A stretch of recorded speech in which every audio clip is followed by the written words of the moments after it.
empezar, Juana, si me lo permites, también para dar tiempo a que se sigan conectando más personas en el marco de este diálogo, de saludar a las personas que ya han llegado, a los colegios que ya se han ido sumando en el marco de este diálogo.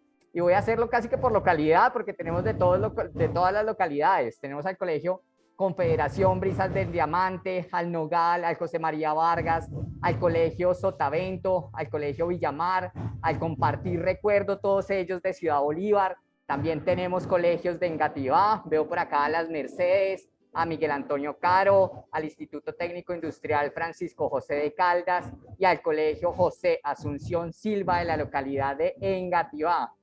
En Kennedy veo al colegio Bellavista, al colegio Nelson Mandela, al colegio Alfonso López Pumarejo.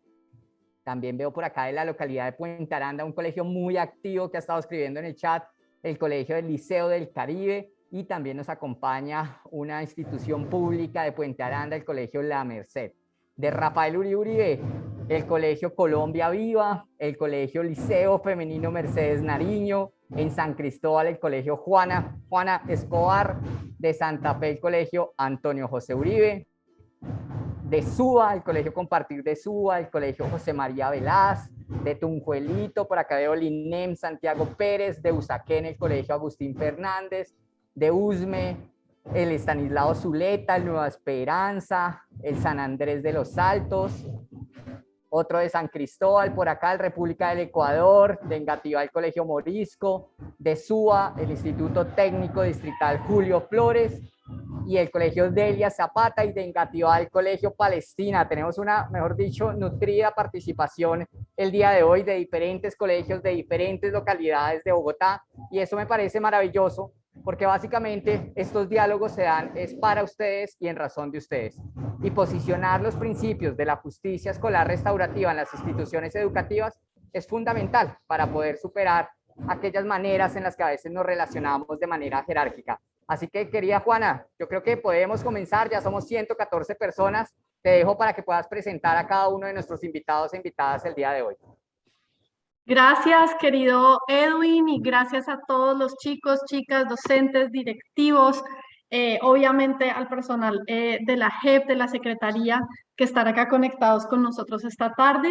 Mi nombre es Juana Yunis, tengo el gusto, el placer de trabajar en Educapaz, y les cuento que en la tarde de hoy tenemos 3 invitados muy especiales que acuden a este espacio a conversar con las y los jóvenes, sus docentes, sus directivos.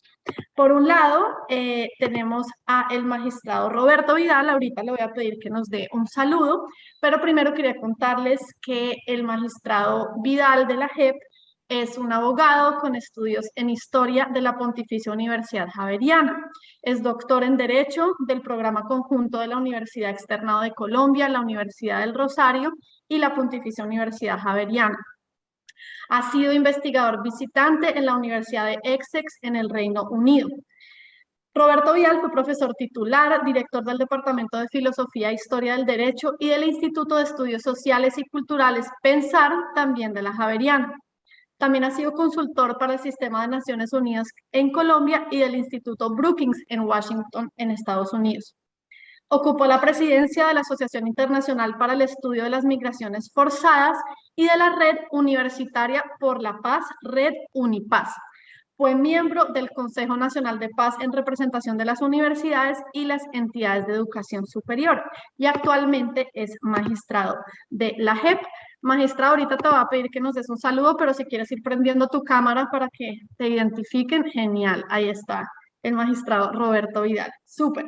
También tenemos desde la Secretaría de Educación de Bogotá a Edna Margarita Vargas, docente investigadora en educación, ciencias biológicas, políticas educativas rurales y proyección social del conocimiento biológico para el empoderamiento social de las comunidades. Edna orienta los espacios académicos de epistemología de la biología, seminario de salud y contexto de la relación hombre-ambiente en la Universidad Distrital Francisco José de Caldas, y hace parte del proyecto interdisciplinar Participaz Colombia para la transformación de realidades. Actualmente se desempeña como la gerente general del Programa Integral de Educación Socioemocional Ciudadana y Escuelas como Territorios de Paz de la Dirección de Participación y Relaciones Interinstitucionales de la Secretaría de Educación del Distrito. Querida Edna, si estás por ahí, enciendes tu cámara para que te vayamos ubicando. Súper, hola Edna, genial. Y también se encuentra con nosotros en esta alianza tripartita de la tarde de hoy, Óscar Sánchez. Óscar Sánchez es el director ejecutivo de Educapaz, la organización de la sociedad civil que está hoy aquí en alianza con la JEP y la Secretaría de Educación de Bogotá en este espacio. Óscar es profesional en finanzas y relaciones internacionales, especialista en negociación, con estudios de posgrado en ciencia política.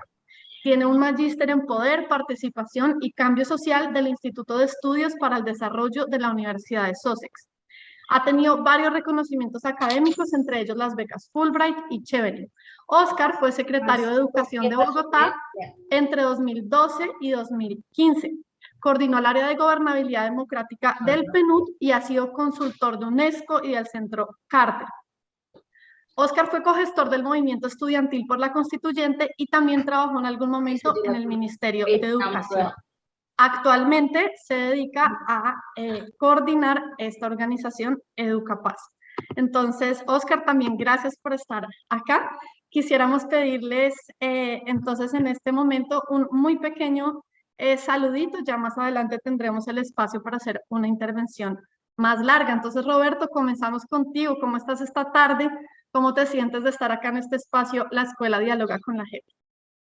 Hola Juana, Edwin y a todos y todas las que nos están acompañando. Yo estoy muy contento de poder estar en este foro, de poder hablar con todos los miembros de las comunidades educativas. Me emociona mucho porque yo antes de ser magistrado de la JEP fui profesor en la universidad como 20 y tantos años y el mundo de la educación me hace sentir muy en casa. Entonces, pues espero que tengamos una conversación deliciosa. Hay mucho que aprender, creo, de este diálogo entre todos. Gracias, Roberto, por estar acá. Querido Edwin, te propongo que nos cuentes un poco, pues, la Secretaría, por qué quiere propiciar este espacio. ¿Quién crees que nos puede hablar un poco al respecto? Bueno, yo creo que la persona más idónea para que nos comparta el por qué nos encontramos en este diálogo y especialmente qué estamos trabajando desde Bogotá en el marco de la Secretaría de Educación es Margarita Vargas. Ella nos va a contar en 7 minuticos o algo por el estilo de qué se trata el Programa Integral de Educación Socioemocional Ciudadana y Escuelas como Territorio de Paz, y especialmente de qué trata una estrategia política y pedagógica que se denomina Justicia Escolar Restaurativa. Y así como Colombia pues tiene la JEP, pues nosotros en Bogotá decidimos montar la JER en las 400 instituciones educativas de Bogotá. Así que le doy el paso de la palabra a Margarita Vargas. Hola, muy buenas tardes. ¿Se escucha bien, Juana? Bueno, muchísimas gracias.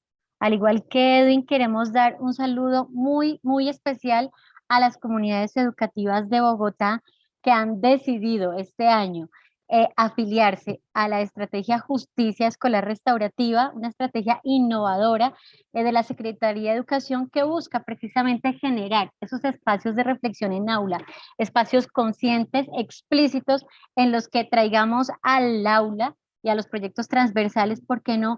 Las discusiones y reflexiones, debates alrededor del conflicto armado interno, qué dejó, qué representó para nosotros la firma del acuerdo de paz, cuáles de estos puntos del acuerdo debemos implementar como parte del compromiso social que tenemos como sector educativo y cómo estas nuevas generaciones empiezan a fortalecer y a desarrollar las capacidades ciudadanas y socioemocionales precisamente desde la memoria y el pensamiento crítico, participando, por supuesto, pero sobre todo promoviendo prácticas restaurativas en el marco de su relacionamiento. Es así como nosotros hemos propuesto continuar con una apuesta muy de la Secretaría de Educación, muy de Bogotá, que está encaminada a transformar ciertas realidades de contexto. La primera son estas prácticas escolares limitadas al aula y que están basadas o han estado históricamente basadas en las relaciones de poder. Esto consideramos que hay que transformarlo. La gestión de conflictos a partir de las prácticas punitivas, los currículos que priorizan el saber por encima de las formas del ser o por encima de una educación integral, no estamos diciendo que sea una educación del ser y del saber aparte, fragmentadas e inconexas, sino que estamos hablando que sean dos asuntos que se desarrollan de manera concomitante, simultánea en los sujetos y sobre todo en los colectivos que conformamos los sujetos en la medida que nos vamos relacionando en la sociedad. Otro aspecto importante que busca este programa integral es transformar estas dinámicas familiares y escolares que se ubican en los entornos y que afectan la convivencia escolar porque están basadas precisamente en prácticas violentas de discriminación y de vulneración sistemática de derechos. También pensamos que el tema de la participación ciudadana debe virar desde sus prácticas mismas de representación que están limitadas o que están circunscritas a un marco normativo y con poca incidencia hacia una participación incidente, genuina, en espacios formales e informales y resignificando también otros lugares de participación, además de los que ya están institucionalizados o normados. Y algo que es fundamental para nosotras y nosotros en la Secretaría de Educación, sobre todo en la Dirección de Participación, y es la transformación de las relaciones que estructuralmente se han posicionado, que se han constituido para segregar, maltratar, violentar, como el antropocentrismo que invisibiliza los saberes, conocimientos y a las niñas y a los niños como sujetos políticos, el heteropatriarcado, el clasismo, el capacitismo, la xenofobia, entre otras. ¿Cómo queremos que sea esta educación a partir de volver a dialogar en los colegios de Bogotá? Y volver a dialogar porque no nos estamos inventando el agua tibia, sino que estamos recogiendo, recuperando y resignificando asuntos, trayectorias que la Secretaría de Educación ya venía trabajando desde hace varios años, un poco más de una década, alrededor de una educación en derechos humanos, una educación para la ciudadanía y la convivencia, una construcción de escuelas como territorios de paz, desde apuestas de planes sectoriales, desde política pública nuestra, pero también desde las mismas prácticas e investigación que han hecho los maestros y orientadores de Bogotá.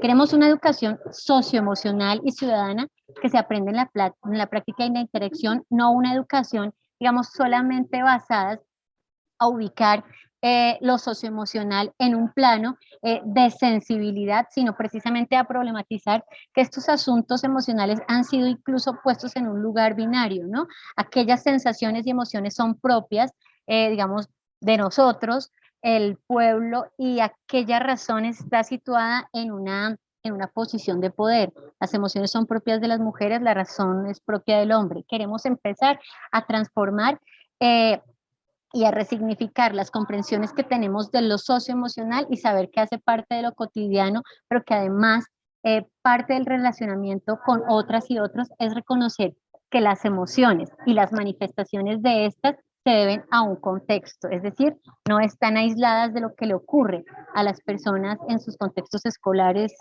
familiares o sociales.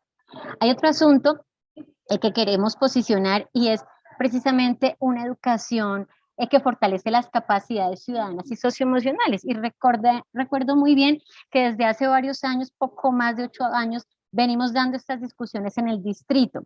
Capacidades comprendidas no solamente como la potencia que tenemos o el poder que tenemos las personas y nosotras mismas agrupadas en colectivos de transformar la realidad, es decir, eso lo podemos hacer desde la habilidad o desde la misma competencia, pero la capacidad se distancia un poco de hablar de una habilidad o de hablar de una competencia en la medida en la que nos propone Marta Nussbaum, y es que podemos tener la potencia de transformar una realidad de contexto que no es ideal, pero si no tenemos la oportunidad o la condición para hacerlo, no podemos desarrollarla ni fortalecerla. Entonces, ahí hacia allá va el programa integral EDUI. El programa integral en educación socioemocional ciudadana y escuelas como territorios de paz no solamente reconoce que para transformar esta ciudad desde la ciudadanía se deben fortalecer estas capacidades, sino que debemos brindar las condiciones para que esto ocurra. ¿Y esto cómo lo hacemos? De una manera muy concreta, basados en el enfoque de capacidades combinadas, basadas en el enfoque de género, los enfoques diferenciales y el enfoque de derechos integrales, pues nosotros proponemos 4 estrategias que llegan a las instituciones educativas. Hoy estamos en más de 200 en Bogotá. Esperamos próximamente llegar a las 400 instituciones educativas oficiales, contando aquellas que también están en administración de algunos de nuestros aliados. Y es que potenciamos las incitar, y que son las iniciativas ciudadanas para la transformación de realidades, las incitar en este cuatrienio también tienen, digamos, las resignificamos, las traemos, las vinculamos desde lo que venía haciendo la Secretaría de Educación, porque generó un impacto positivo respecto al empoderamiento y movilización de aquellas personas que históricamente no habían tenido esa voz o esa posibilidad de incidir en la escuela. Las Incitar para la Paz hoy se desarrollan y tienen el enfoque de poder generar espacios para que las escuelas se conviertan en territorios que construyen paz. Y tenemos 7 áreas temáticas que involucra obviamente temas socioemocionales, tema de gestión de conflictos, temas de vincular los diferentes grupos diferenciales, no solamente desde una perspectiva inclusiva, sino una perspectiva de valorar, de construir de resignificar y de construir con estas personas precisamente la apuesta educativa, no solamente vincularlas a un sistema que ya está establecido, sino transformarlo a partir de la riqueza que hay en la diferencia cultural y biológica. El enfoque de género y los enfoques diferenciales también están allí, por lo tanto proponemos que las Incitar también se constituyan en un espacio para la conformación de la escuela de liderazgo de niñas y mujeres empoderadas, asuntos que también tienen que ver con el ambiente, con la relación y el sentido que le damos a la vida, el cuerpo y la naturaleza, y otras áreas temáticas que se vinculan de manera transversal a los proyectos de los colegios o también a las prácticas de aula. Tenemos la estrategia Respuesta Integral de Orientación Pedagógica. Río ya había estado en Bogotá. Río regresa a los colegios de Bogotá, pero regresa con una perspectiva pedagógica. No solamente estamos empeñados en atender de manera intersectorial y de manera interdisciplinar aquellos casos de vulneración que ocurren en los colegios, sino también es una apuesta profunda y clara en cuanto a el desarrollo de estrategias de promoción de derechos humanos, sexuales y reproductivos y prevención de estas violencias. Tenemos la estrategia de fortalecimiento familiar. Esta es una apuesta que la Dirección de Participación ha asumido desde el año pasado, en la cual estamos constituyendo redes de familias, 20, una por cada localidad, y estamos acompañando las escuelas de padres.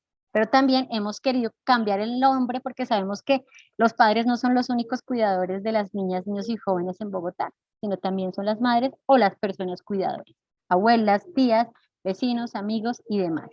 Esta apuesta también busca fortalecer las escuelas del cuidado familiar, les hemos llamado así, en asuntos como la educación socioemocional, en asuntos como la prevención de violencias sexuales, violencias basadas en género, la prevención de consumo de sustancias psicoactivas y la promoción de los derechos humanos, sexuales y reproductivos. Y como lo ha dicho Edwin, y lo dejamos para el final, la GER, perdón. La GER es la 4ª estrategia del programa integral después de Incitar para la Paz, Río P y Fortalecimiento Familiar.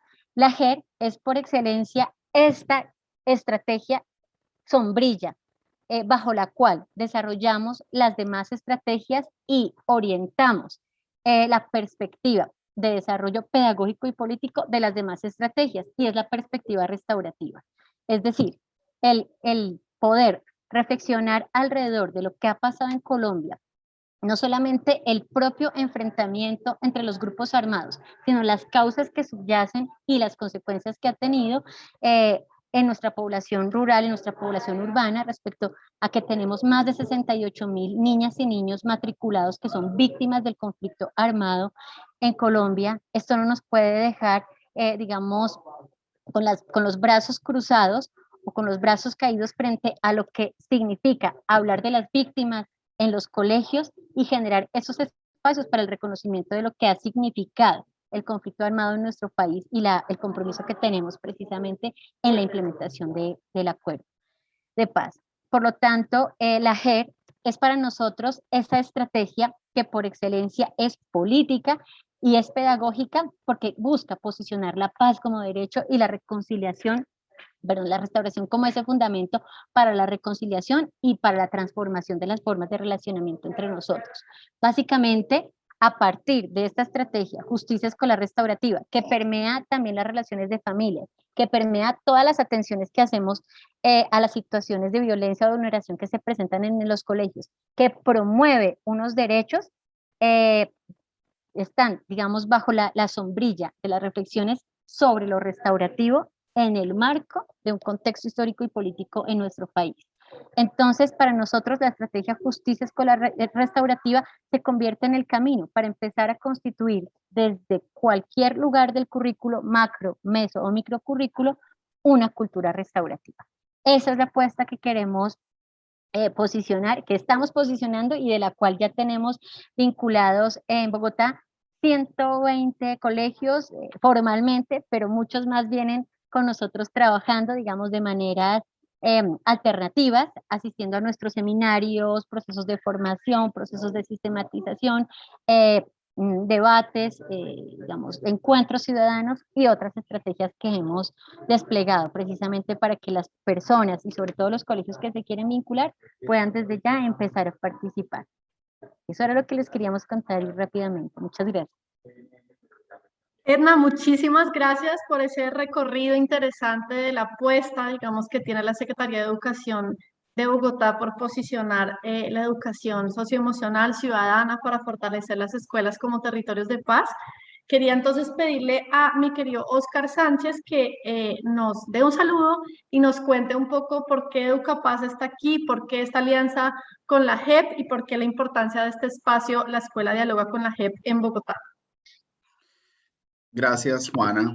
Sí, muy brevemente para poder darle paso al magistrado Roberto Vidal para que converse con los chicos, chicas y docentes de los colegios de Bogotá. Estos conversatorios son maravillosos, ya hemos tenido varios, pero claro, breve, pero también muy emocionado porque quiero, pues, digamos, saludar a Roberto, a Amanda Granados, que es la directora de Desarrollo Institucional de la JEP y que también trabajó en alguna época en la Secretaría de Educación de Bogotá. Y saludar, por supuesto, a Edwin, a Edna Margarita, a personas que no están aquí, como Deidamia García, no sé si Paula Monroy estará, pero personas que están en la Secretaría de Educación y con quienes no es casualidad, todos los que he mencionado, personas con quienes ya llevamos muchos años de conocernos en este diálogo. Y la emoción, digamos, para mí es enorme, les tengo que confesar, porque cuando yo escucho a Edna Margarita, escucho una política pública que prioriza la construcción de paz en la escuela, que prioriza la formación integral y dentro de la formación integral, el componente de educación, nosotros llamamos a esto en Educapaz, crece, socioemocional, ciudadana y para la reconciliación. Y eso es lo que este país no ha sabido hacer y por eso es que este país vive firmando acuerdos de paz, vive haciendo muchas cosas en medio de una disputa política muy grande, pero no logra consolidar la paz. Pero por eso, porque existe esa política pública en Bogotá, es que Bogotá sí tiene la vocación de ser la ciudad que le demuestre a este país que se puede ser generación de paz, que se puede trabajar la paz desde las raíces profundas. Las raíces profundas que explican la violencia en Colombia y el conflicto, pues son muchas, todos sabemos, la desigualdad, la carencia de desarrollo rural en zonas muy apartadas, la ausencia de oportunidades para el reconocimiento de los campesinos, de los indígenas, la distribución de la tierra, pero hay una que es fundamentalísima y es, como, digamos, como dice la Carta Constitutiva de la UNESCO. Puesto que la guerra reside en la mente de los hombres, dice esa carta, existe hace 50 años, hoy diríamos de los hombres y las mujeres, es allí donde debemos erigir los baluartes de la paz, en la mente de las personas, en la mente, en el espíritu, en el ser, como dice Edna Margarita. Y en Colombia no hay, o sea, hay enunciados, hay lineamientos, hay experiencias muy bellas, pero políticas educativas, comprensivas, de educación crece, de educación para la paz, la verdad solamente en Bogotá. Y Bogotá le va a mostrar a este país que se puede construir generación de paz. Hace unos días estábamos en Ibagué, en el Encuentro Nacional del Movimiento de Educación para la Paz que hace Educapaz. Lo hicimos en varias ciudades, a mí me tocó Ibagué. Y allí estaban unos chicos y profesores del Colegio José Félix Restrepo. Y tenían puesta una camiseta que dice, somos generación de paz. Esa camiseta tiene, como decía Edna, hace unos 10 años estamos en esa tarea. Es un movimiento que Bogotá ha consolidado. Y la he visto también años después de haberlas hecho, impreso, en muchos núcleos de colegios de Bogotá. Por ejemplo, el Lara Bonilla, con nada menos que Alexander Rubio a la cabeza. Entonces estamos hablando de una ciudad donde esto ya es movimiento sociocultural desde los colegios y las comunidades educativas, pero además es política pública que se mantiene y que, como explica Ana Margarita, se adapta a las nuevas realidades. Si ahora la justicia transicional y la justicia restaurativa son el corazón de la construcción de paz en Colombia, pues Bogotá es capaz de crear la JER y es capaz de ponerle con nombre propio a las cosas que han existido, mejoras y evaluarlas y decir, Río necesita un enfoque nuevo, incitarle a un enfoque nuevo, pero se mantiene, se valora. Y por supuesto la evidencia de eso son todas y todos ustedes aquí presentes hoy, chicos y chicas de un montón de colegios que tienen, yo estoy seguro que la próxima hora y media va a ser fascinante escucharlo, un montón de conocimiento, de preguntas, de críticas, de pensamiento profundo y reflexivo sobre esto. ¿Cómo es posible que un país como Colombia no tenga en otras ciudades y en otros lugares lo que sí tiene en Bogotá, y es este pensamiento profundo y reflexivo sobre por qué tenemos violencia y sobre cómo construir paz? Entonces a mí me emociona enormemente abrir esta conversación entre la JEP y este movimiento en Bogotá que tiene ya años, que tiene procesos, que tiene ahora mucho pelado nuevo, mucha chica nueva, mucha sangre nueva, y eso estoy seguro que le va a dar frutos a Colombia. Y que Bogotá tiene que ser el corazón de eso. Y de nuevo entonces agradecerte, Edwin, y a todo tu equipo y a toda la Secretaría de Educación que hayan mantenido ese movimiento sociocultural de educación para la paz del cual esta ciudad es el germen. ¿Por qué Educapaz está aquí? Muy simple, porque estamos en la misma jugada. O sea, no hay nada de lo que ustedes han dicho que no sea lo que nosotros quisiéramos que pase en toda Colombia. En Bogotá está pasando, obvio, a pesar de un contexto difícil y faltando muchísimo por hacer. Pero la idea es que en toda Colombia haya núcleos tan potentes como los que ustedes tienen, y básicamente lo que hacemos en Educapaz es eso, es ayudar a construir esos núcleos en otras partes del país, y si podemos lograr que sea este grupo de seres humanos de Bogotá quienes además dialoguen más con el resto del país, pues Educapaz será feliz de ser un instrumento para eso. La alianza con la JEP es trascendental, por eso hemos estado trabajando con la JEP esos conversatorios en varios lados, en el Magdalena Medio, en el Caribe, en el Pacífico, para ir fortaleciendo proceso nacional. Pero de verdad que Bogotá es donde más experiencia, conocimiento, avance y sobre todo base social, comunitaria y pedagógica existe. Solo un dato para cerrar, y es, yo creo que en Colombia en alguna época eran como más de 800, ahora puede haber posiblemente más de 1000 docentes que han hecho tesis de maestría sobre temas de educación ciudadana y educación para la paz. Pónganse a pensar nada menos en ese nivel de investigación, lo que significa, para no hablar de lo que han logrado las Incitar, para no hablar de las movilizaciones, incluso la calle. Recientemente me ha tocado estar viendo lo que pasa con el movimiento de resistencias populares juveniles en el país, y la conversación, por ejemplo, con muchos pelados de Bogotá, me muestra que ahí se ha venido cosechando un pensamiento crítico que sí, que genera situaciones de protesta social, conflicto, pero que yo estoy seguro que es un germen de construcción de paz y ciudadanía. Oscar, muchísimas gracias. Muy emocionado estoy, muy contento. No, pues, muchas gracias. Estamos en la misma línea, estamos supremamente felices de estar acá. Yo hoy, por ejemplo, estoy en el cierre de Simón Bogotá Región, otro proceso de empoderamiento y movilización juvenil. Y creo que una conclusión casi que el día de hoy nos pone acá en el camino es que no hay mejor forma de avanzar en la construcción de paz en este país, y especialmente de avanzar en lo que significa la educación para la paz, sino ese trabajo en red, un trabajo solidario, colaborativo, y justamente por eso nos encontramos acá hoy, Educapaz, la JEP, la Secretaría de Educación, pero yo quisiera darle el paso de la palabra a un estudiante a Juan Diego Velasco Cárdenas del Colegio Instituto Técnico Industrial Francisco José de Caldas de la localidad de Engativá, porque así como, digamos, tenemos muchas cosas que aprender de otras experiencias inspiradoras de la ciudad, del país, pues también tenemos muchas cosas que aprender de jóvenes, de estudiantes, de niños y de niñas de diferentes rincones de este país, como lo es Juan Diego. Juan Diego, un mensaje para arrancar. Hola, buenos días, buenas tardes, perdón, cordial saludo a todos los asistentes. Como bien lo menciona Edwin, soy Juan Diego Velasco, estudiante de grado 10º del Colegio Instituto Técnico Industrial Francisco José de Caldas, ubicado en la localidad de Engativá. Bueno, es muy grato contarles que en la institución educativa que represento el día de hoy lidero un proyecto llamado Jóvenes por la Convivencia, el cual tiene como propósito la transformación de lenguajes punitivos y la implementación de prácticas pedagógicas restaurativas en las diferentes situaciones de convivencia que le puedan representar. El día de hoy es muy grato estar con la presencia en este conversatorio del doctor Roberto Vidal. De igual manera, quiero mencionarles que soy representante de los y las jóvenes, poder asegurar que estamos dispuestos al cambio, a la transformación, a la creatividad. Para eso un punto clave es entendernos mutuamente, entender la necesidad de poner un grano de arena en el cambio de nuestra nación, ya que como jóvenes somos el presente y el futuro del país, emprendiendo una ruta restaurativa para forjar un nuevo horizonte en nuestro país.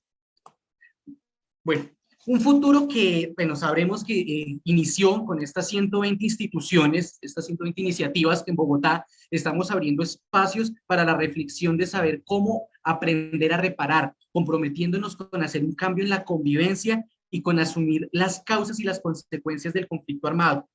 Señor magistrado, nosotros los y las jóvenes tenemos muchas preguntas acerca del tema que hoy nos convoca, ya que constantemente a través de los medios de comunicación escuchamos noticias que afectan la paz de nuestra bella Colombia, la restauración y la justicia nacional.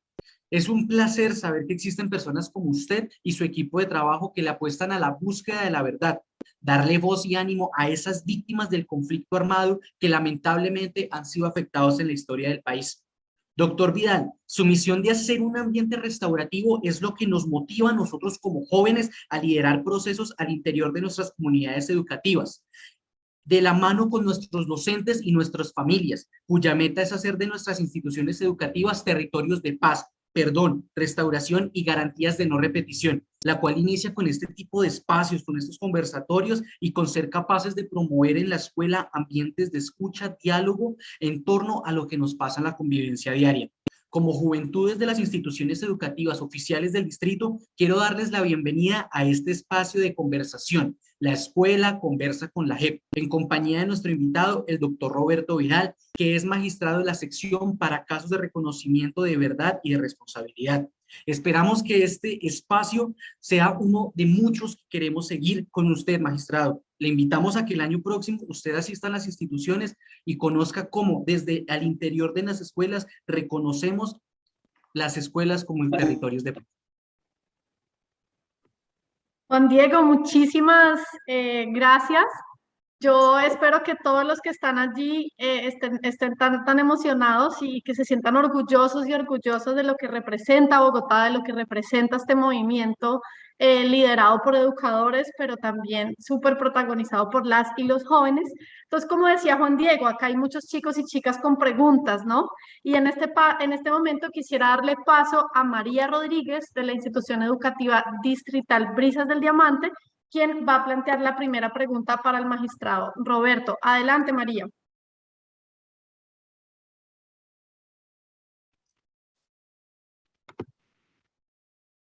María, ¿estás por ahí?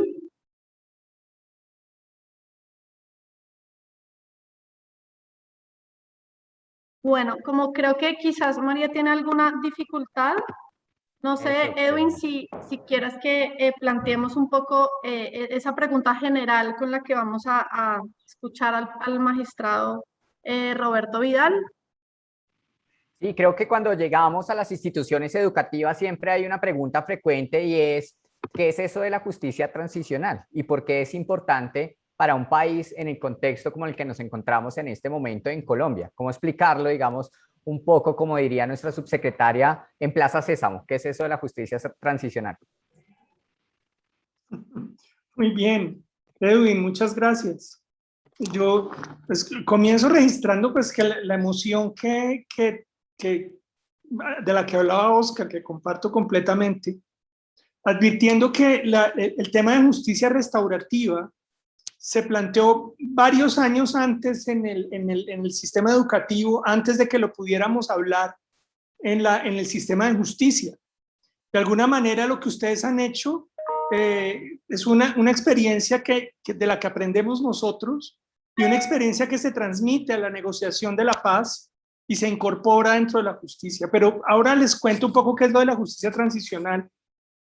Transición es la idea de hacer un cambio en la sociedad, de las sociedades que necesitan cambio. De hecho, todas las sociedades están en permanente cambio, pero particularmente en las transiciones se habla de aquellas sociedades donde ha habido, como la nuestra, problemas muy serios de masivas y graves violaciones de derechos humanos, y donde se han violado derechos de una manera terrible, ya sea por el conflicto armado como nos ha tocado a nosotros, o porque ha habido gobiernos autoritarios, que ha faltado democracia, en fin, por muchas situaciones puede haber violaciones masivas de derechos. Y la pregunta es, ¿cómo se sale de ahí?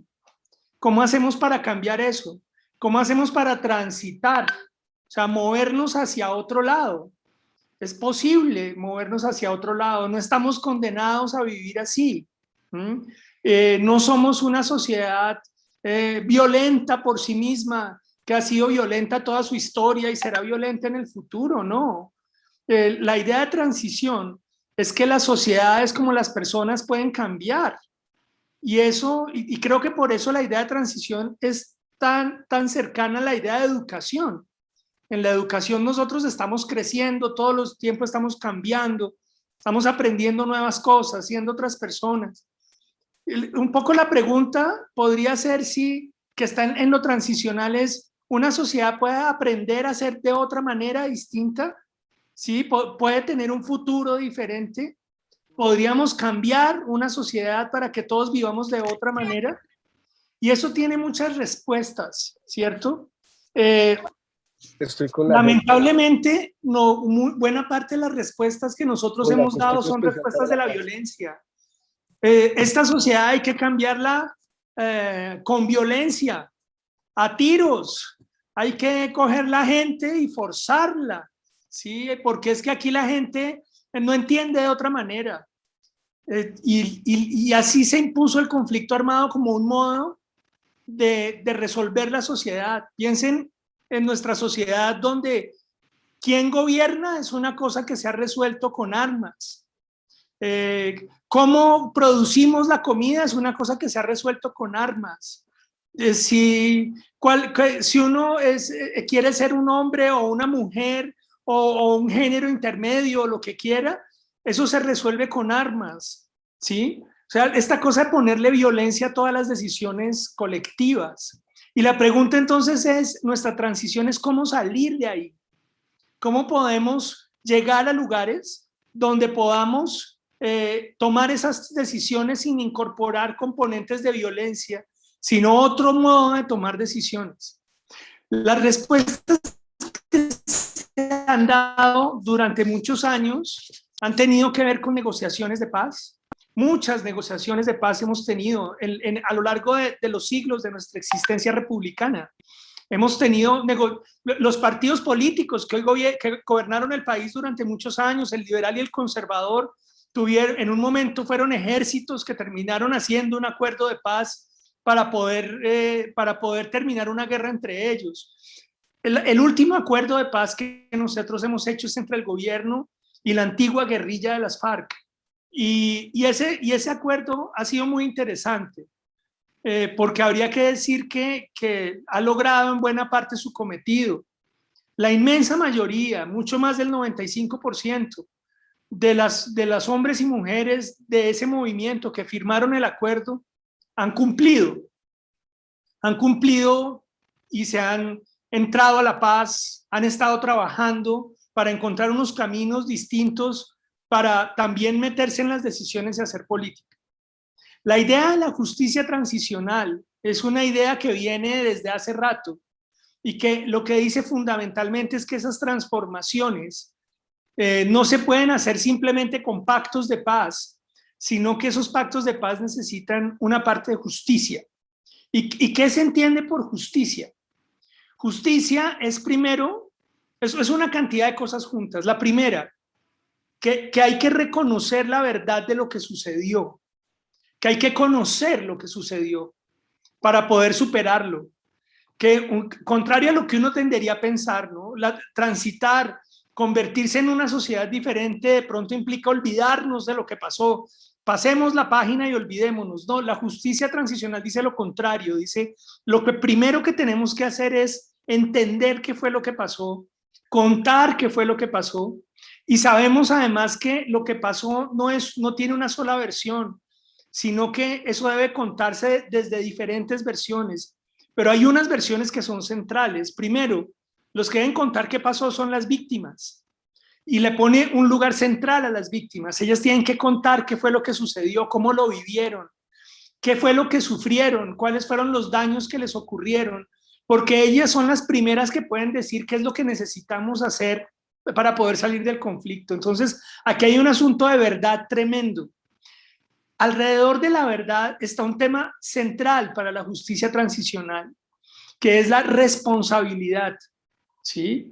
No solo basta con contar qué pasó, sino que tenemos que establecer quiénes fueron los responsables de eso. Y otra vez, igual que cuando contamos las verdades de lo que pasó o de lo que está pasando, porque el conflicto lo seguimos viviendo, y allí no hay una sola voz, sino varias, muchas voces. Cuando hablamos de los responsables, no hay un solo responsable de todo esto.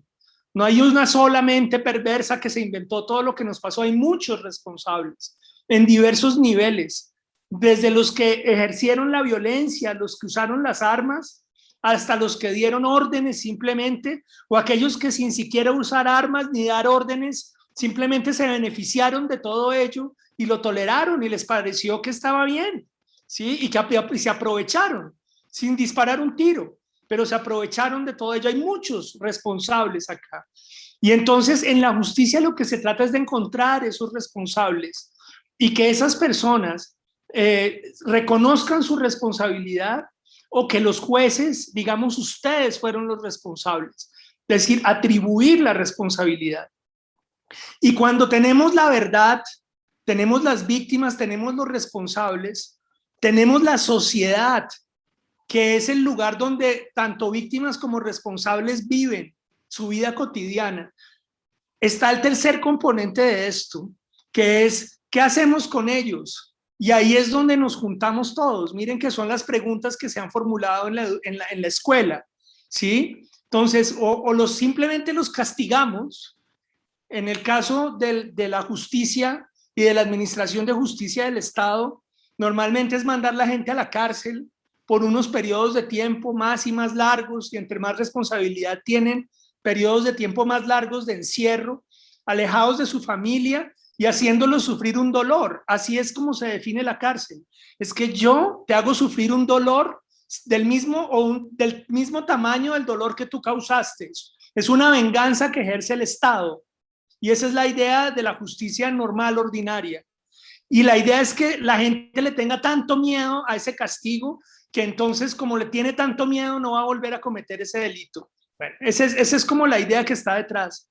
Pero en la justicia restaurativa, que es el corazón de la justicia transicional, hacia lo que nos movemos es a otro tipo de solución, porque no es de sanción, es de solución. O sea, ¿será que si nosotros metemos a todos los responsables del conflicto a la cárcel, todas el resto de su vida, y no los volvemos a dejar salir a ver la luz del sol, vamos a resolver el conflicto en Colombia? ¿Eso nos va a ayudar o no?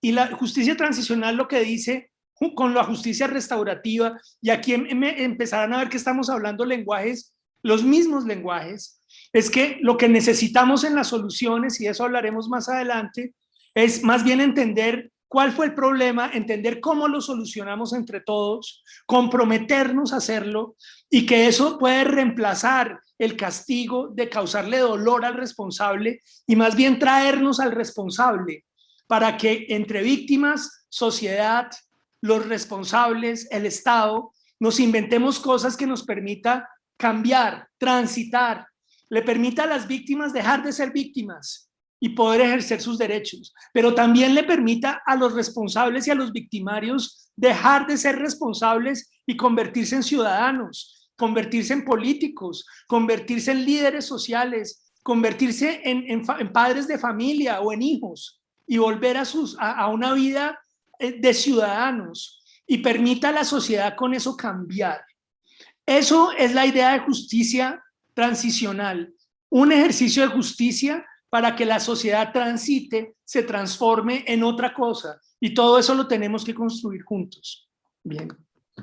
Muchísimas gracias, Roberto.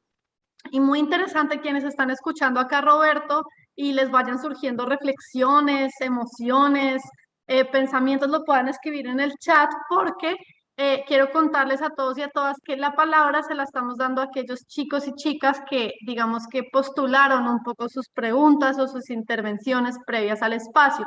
Entonces, por ejemplo, Isabel, Jorge, que han alzado la mano, les invito a ir reaccionando en el chat, nos van contando qué sienten, qué opinan sobre esto que vamos escuchando. Luego, digamos, de esta intervención inicial del magistrado Vidal, ¿no?, que nos pone sobre la mesa estos elementos tan importantes para entender la justicia transicional y cómo la justicia restaurativa está en el centro de ese proceso, quisiera pedirle a nuestra querida Paula Monroy, de la Secretaría de Educación de Bogotá, que nos presente a la estudiante que va a hacer la siguiente pregunta. Hola, muy buenas tardes a todos y a todas. Un placer verte, Oscar, y bueno, en general, pero quiero que entonces también darle la palabra a Selene un minutico para que nos pueda también hacer su comentario al respecto de lo que nos señalaba el magistrado Vidal. Selene es nuestra estudiante de la institución educativa Brisas del Diamante. Selena Arias, por favor. Buenas tardes a todos y a todas. Mi nombre es Ana Galindo y soy profesora del Colegio Confederación Brisas del Diamante. Así como lo dice el magistrado, en los colegios estamos en procura de construir escenarios de paz a partir de las apuestas por la justicia escolar restaurativa. En nuestro colegio tenemos nuestro semillero de pensamiento político, donde la reparación simbólica de estudiantes víctimas del conflicto armado es nuestro objetivo principal. En nuestro colegio somos alrededor de 500 niños y niñas del conflicto, que en muchas ocasiones son revictimizados, señalados y marginados por una sociedad violenta. Ese escenario, entonces, que entre todos y todas construyamos desde la verdad en un escenario de reparación y de diálogo entre la escuela y las realidades de quienes llevan a cuestas los marcos del conflicto, y hoy todos somos territorio de paz. Gracias, Elena. Pues sobre todo también tener presente, esta es la realidad también del distrito, y al respecto de ello, pues también la Jurisdicción Especial para la Paz viene realizando diferentes procesos. Así como lo señala Elena, y esto es lo que viene ocurriendo particularmente en esa localidad de Ciudad Bolívar. A continuación, entonces, le vamos a dar la palabra a la estudiante Flor Marina Pinzón Gómez del Colegio Nueva Esperanza de Usme, que va a realizar la siguiente pregunta alrededor de la Jurisdicción Especial para la Paz y particularmente los niños y las niñas. ¿Estás por allí, Flor Marina?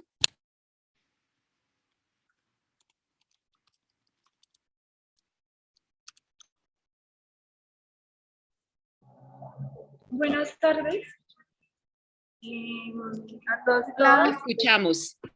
La pregunta que tengo para el magistrado es: ¿cómo se concibió y se concibe la juventud en el marco de los acuerdos de paz?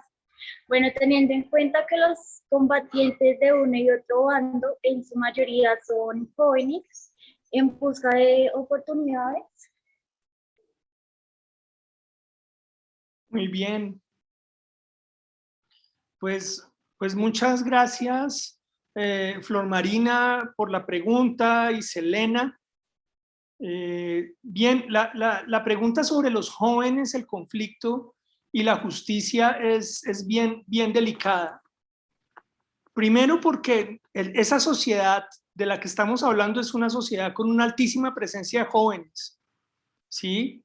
Jóvenes, en su mayoría niños menores de 18 años, pero también jóvenes mayores de 18 años, con muchas expectativas. Ahorita decía Oscar que en lo que presenciamos este año, estos movimientos en la calle, tan creativos, tan interesantes, venían con unas propuestas contundentes de los grupos de jóvenes que estaban solicitando oportunidades, que estaban solicitando salir de la guerra, que estaban solicitando el cumplimiento de sus derechos, ¿sí?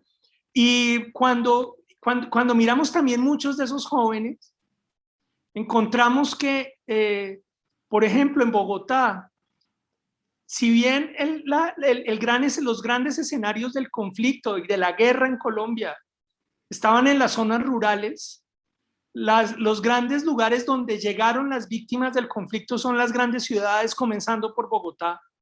Y eso es una tendencia en el mundo.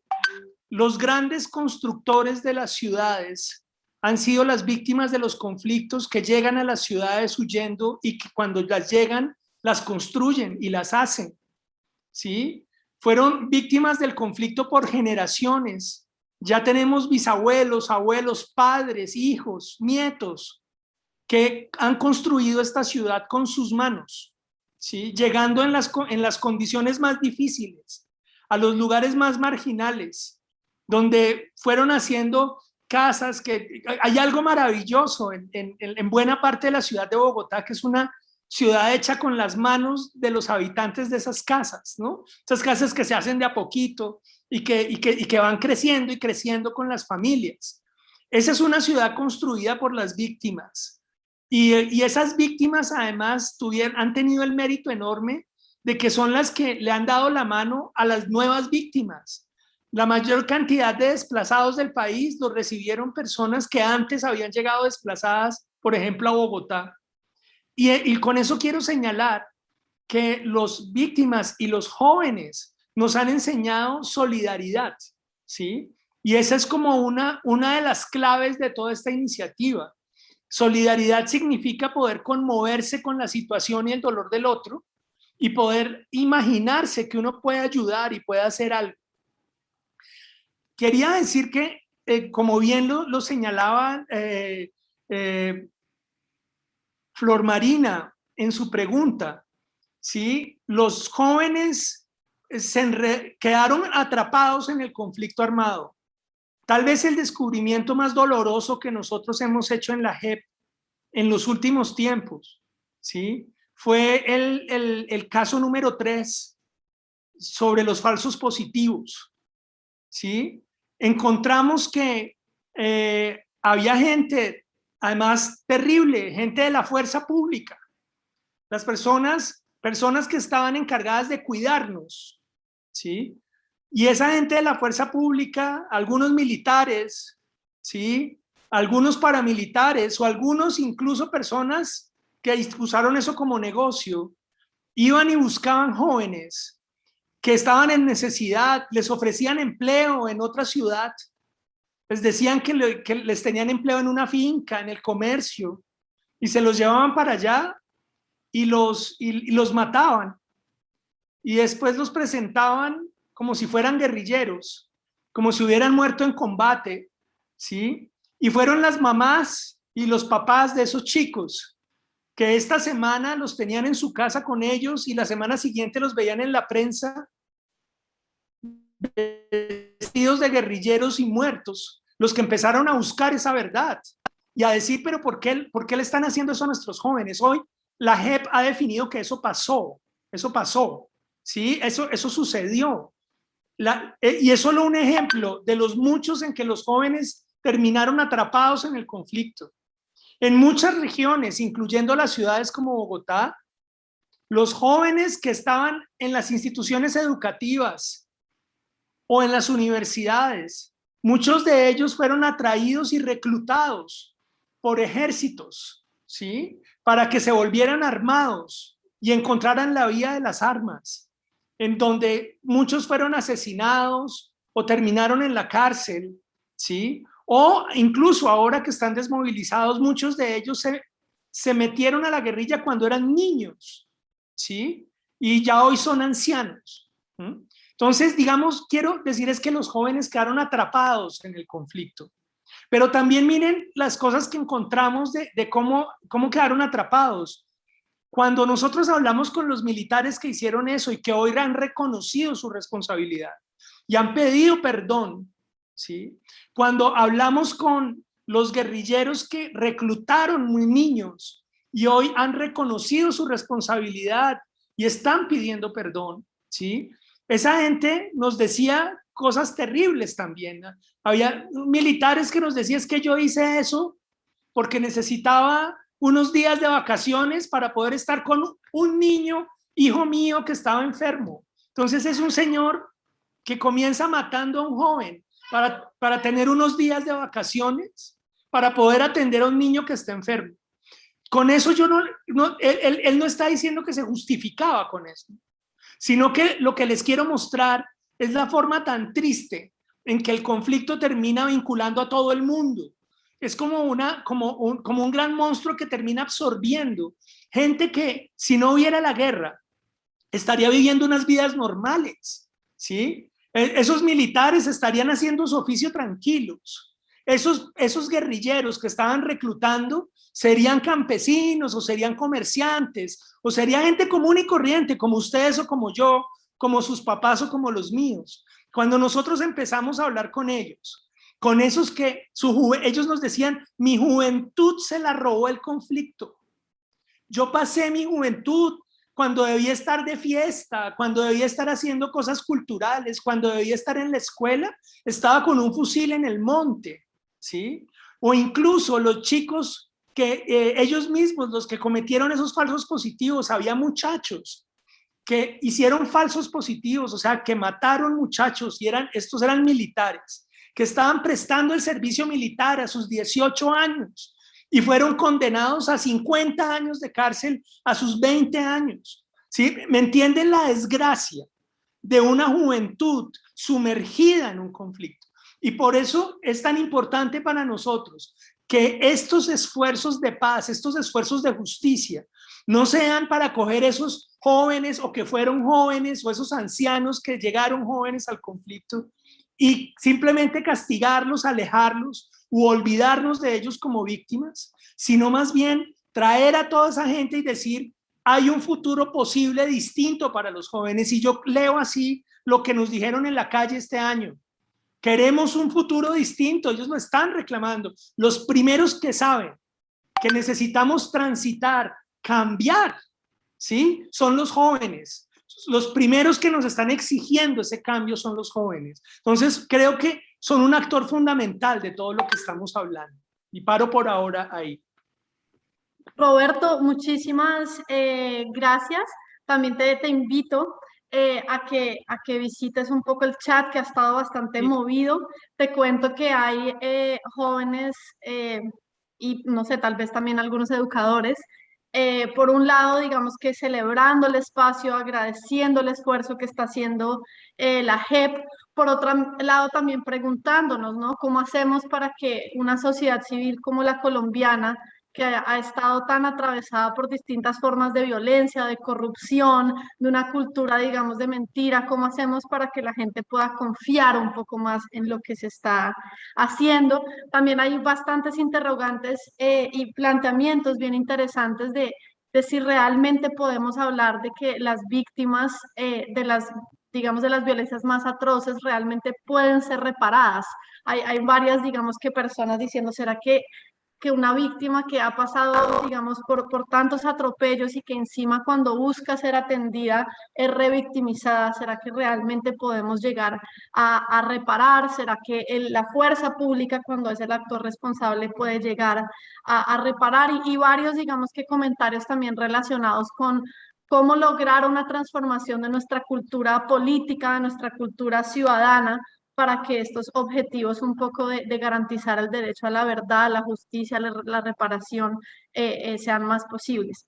Entonces, pues nada, agradecerte porque ya estás provocando, digamos, que una conversación muy interesante también allí con los que nos escuchan, y recordarle a quienes quieren seguir aportando que nos pueden seguir dejando sus intervenciones en el chat, y quizás al final del espacio, pues el magistrado Roberto pueda hacer como un intento un poco de responder a algunas de esas inquietudes, ¿no? Luego de haber escuchado esta segunda intervención que nos plantea, o sea, cómo la juventud colombiana ha sido tan atravesada por el conflicto, cómo ha sido víctima, también ha sido parte, digamos, de los grupos responsables, pero sobre todo ese ejemplo también de resiliencia, de solidaridad, de esperanza, de llamado al cambio, como nos decía el magistrado. Quisiera invitar a una nueva estudiante, en este caso a Paula Andrea Cortés, del Colegio Liceo Femenino Mercedes Nariño, a que nos plantee la siguiente pregunta, recordando que de ahora en adelante van a ser, digamos que, rondas de preguntas y respuestas más cortas por parte del magistrado. Entonces, querida Paula, buenas tardes, ¿cómo te sientes y qué quieres preguntar? Ok, buenas tardes. Bueno, mi nombre es Paula y mi pregunta sería, durante el ejercicio de justicia transicional y restaurativa que ha adelantado la JEP en los últimos años, ¿cómo se han hecho presentes las voces invisibles o ausentes de actores del conflicto interno que ya han muerto o no se encuentran en el país? Uf. Paula, tremenda pregunta esa, porque creo que estás preguntando literalmente por los fantasmas, por los espectros. Y este país está lleno de fantasmas, ¿sí? Lleno de eso que tú llamaste voces ausentes. Esto está lleno de gente que se murió violentamente, ¿sí? Y que cuando nosotros empezamos a trabajar, no solo nosotros, esto nos ha pasado a todos los que trabajamos en paz, esas voces de los muertos vienen a través de muchas cosas, ¿no? Esas voces no se ocultan nunca, y vuelven a aparecer a través de los que están vivos, a través de muchas cosas. Hoy justamente esta tarde hablaba con colegas que están recibiendo los testimonios, que los invito, los están transmitiendo por la página de la JEP, los testimonios de las víctimas. En el caso 1 de secuestro de las FARC, las víctimas están contándole a los magistrados sus dolores, y mucho de eso tiene que ver con toda la gente que murió o que asesinaron en el secuestro, gente que se la llevaron y que nunca volvió, y que sus familiares cargan con ese dolor y vienen a transmitirlo, ¿sí? Una de las cosas que nosotros descubrimos es que uno puede partir de la idea, y están muchas de las preguntas, que la reparación, lo decías, Juana, la reparación es imposible en el sentido que esos dolores son irreparables. Perder un papá, perder un hijo, es una cuestión irreparable. O incluso perderlo por largos periodos de tiempo. Recuerdo mucho la hija del general Mendieta, tal vez, y ella me decía, a mi papá lo secuestraron cuando yo tenía 8 años y lo volví a ver cuando tenía 21. O sea, me lo perdí toda mi infancia. Me robaron a mi papá toda mi infancia y llevamos años tratando de recuperar el tiempo perdido, ¿no? Y esta chica se siente la fortuna de que es de esas que pudo recuperar a su papá, pero es que la mayoría, el papá no volvió, o el hijo no volvió, o la hija no volvió. ¿Sí? Esos dolores no se pueden reparar, son irreparables, pero creo que hay que también tener cuidado. El hecho de que eso sea irreparable no nos puede llevar a la parálisis, de que entonces, como es irreparable, no hay nada que hacer, y que aquí no hay problema, porque como es irreparable, no, yo creo todo lo contrario. Creo que trabajar con lo irreparable tiene un desafío muy interesante, y es ¿qué es lo que podemos lograr? Y para nosotros eso que podemos lograr, y lo hablo, quisiera también oírlos a ustedes en la clave de lo que hacen ustedes en sus procesos restaurativos. Nosotros descubrimos que una parte importantísima de lo restaurativo, de restaurar a las víctimas, es el proceso, no incluso lo que usted les puede dar materialmente, que también es importante, las indemnizaciones, las cosas que puede hacer por ellos, sino que había cuestiones que eran claves para las víctimas, por ejemplo, ser oídas, ¿sí? Que sus verdades y sus dichos, los dichos de los fantasmas de los que tú estás hablando, ¿sí? Pudieran aparecer, que muchas de ellas nos han dicho lo importante que resulta que el Estado, que nosotros como jueces, en un ambiente institucional, con nuestra toga, en una sala de audiencias, con toda la reverencia dentro de un proceso judicial, estemos oyendo su drama y su dolor y que le digamos eso estuvo muy mal, ¿sí? Y que haya un juez que le diga, oiga, yo estoy de acuerdo con usted, lo que usted está contando es horroroso y el Estado le está diciendo que es horroroso, ¿sí? Y que vamos a tratar de componerlo y que eso estuvo terrible. O sea, que lo que hemos encontrado es que esos fantasmas que aparecen no solo están buscando que les paguen un dinero, que también, ¿sí? No solo están buscando que les den cosas, sino están buscando gestos de reconocimiento, de respeto, de escucha, de voluntad de trabajar sobre ello, y que todo eso es muy restaurativo. Nosotros hemos entendido que lo restaurativo es un proceso y que es un proceso también que va creciendo y que es largo, que no se restaura de una sola vez y para siempre, sino que una cosa es la relación con la víctima el día que llega escéptica, que nos dicen, yo vine a la JEP, pero no creo que ustedes nos puedan ayudar mucho, a cuando llevamos 2 años trabajando con ellos, encontrándonos, oyéndolos, acompañándolos a hacerle preguntas al victimario, diseñando las formas de reparar.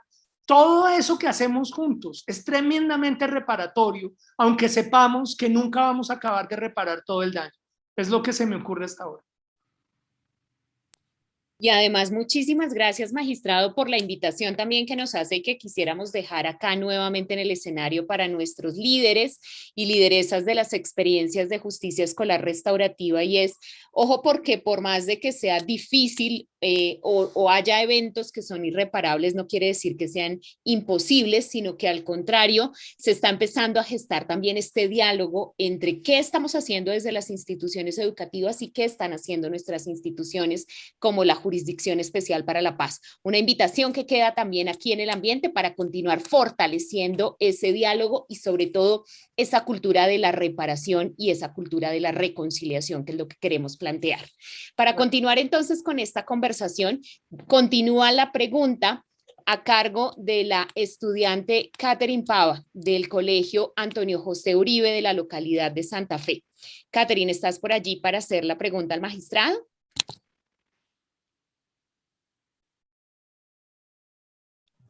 Hola, buenas tardes. ¿Me escuchan? Sí, perfecto. Yo soy la docente del Colegio Antonio José Uribe. Catherine no creo que esté unida porque pues estábamos ahorita saliendo del colegio. Pero si quieren, pues con mucho gusto la puedo hacer. Claro, adelante. Perfecto. Ya un momento, por favor. Mira. Uno de los objetivos de la JEP es que busca conseguir la verdad, justicia, reparación y garantías de no repetición hacia las personas que han sido víctimas del conflicto armado en Colombia, en especial para los pueblos indígenas, afrocolombianos y campesinos. Teniendo en cuenta eso, surge la pregunta, ¿por qué han aumentado las amenazas, asesinatos y desplazamiento forzado hacia estas poblaciones, en especial hacia los líderes sociales? ¿Y qué está haciendo la JEP para reparar esas víctimas que se les ha vulnerado sus derechos fundamentales a través del tiempo? Esa es la pregunta. Bien. Muchas gracias, profesora. Hay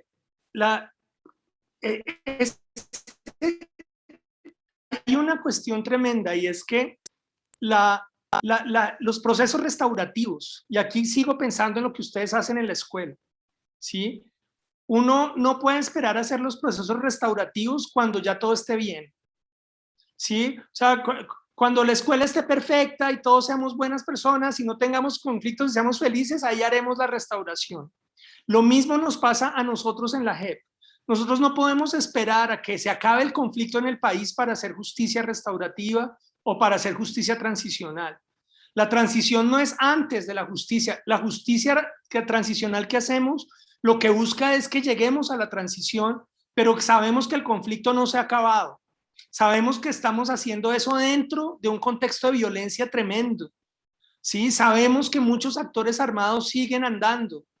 Ahora, tengo que advertir, ¿sí?, que en el caso de las FARC, que firmaron el acuerdo, Y eso lo quiero volver a decir muy claro, porque además los estamos juzgando a ellos están sometidos a la JEP.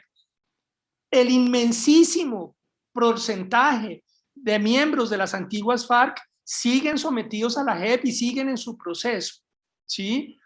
Pero eso no evita que haya disidencias que están haciendo la guerra, no evita que sigamos teniendo paramilitares, no evita que el Ejército Nacional siga en una guerra tremenda contra esos actores armados, no evita que tengamos todos los conflictos que además están en las ciudades. Y eso. O sea, lo que quiero decir es que estos procesos restaurativos se hacen en medio de los conflictos, ¿sí? Y que lo que intentan es contribuir a que salgamos de aquí. Entonces no podemos esperar, me parece un acto muy vano, ¿sí? Esperar que el país estuviera sin guerra para poder hacer justicia transicional. Pero ahora, dentro de esa guerra tenemos muchas amenazas, ¿sí? Los motivos de la guerra siguen allí presentes. Y bien lo han señalado ustedes desde la institución educativa, y es el permanente ataque a los líderes sociales, ¿sí? El permanente ataque a los grupos étnicos, el permanente ataque a los jóvenes después de la protesta, ¿sí? El permanente ataque a las personas que se han desmovilizado del conflicto armado. O sea, aquí estamos lidiando con una situación muy compleja. Nosotros dentro de la JEP, esa cuestión nos preocupa muchísimo. Nos preocupa mucho porque para poder hacer justicia restaurativa, nosotros tenemos que garantizarle a las personas un ambiente seguro, ¿sí? Yo lo primero que tengo que garantizarle a un señor de las antiguas FARC que está sometido a la JEP para que venga a los juicios, atienda esto y se haga parte del proceso, es que no lo van a matar, ¿sí? Y lo mismo le tengo que garantizar a un militar que está sometido a la JEP, que está reconociendo responsabilidad y que está siendo terriblemente amenazado por esos reconocimientos, ¿sí? Eso nos preocupa a nosotros. Nos preocupa terriblemente a las víctimas y sus líderes sociales. Y sabemos además que la justicia restaurativa tiene que movernos en conjunto hacia programas de paz. O sea, no es simplemente como un programa aislado, y en eso ustedes nos han enseñado mucho.